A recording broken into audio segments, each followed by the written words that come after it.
হ্যাঁ, নমস্কার। আমি ধন্বন্তরী গোপাল শাস্ত্রী বলছি। শারদীয়ার প্রীতি ও শুভেচ্ছা।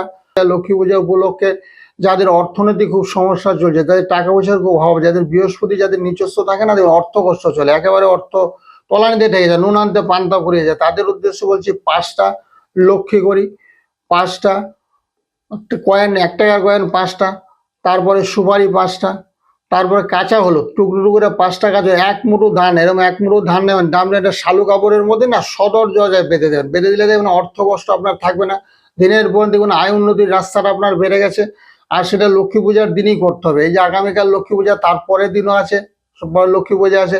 বিশেষ তিথিতে ক্রিয়াকলাপ করলে কি হয়, অর্থ কষ্ট থাকে না, একবারে অর্থ কষ্ট থাকবে না। তারপর যদি সম্ভব হয়, এটা জোয়ারের গঙ্গার জল, জোয়ারের গঙ্গার জল যারা ব্যবসা বাণিজ্য করছেন, জোয়ারের গঙ্গার জলের ব্যবসার স্থলে ছিটিয়ে দেবেন, আয় উন্নতির রাস্তাটা আপনার বেড়ে যাবে।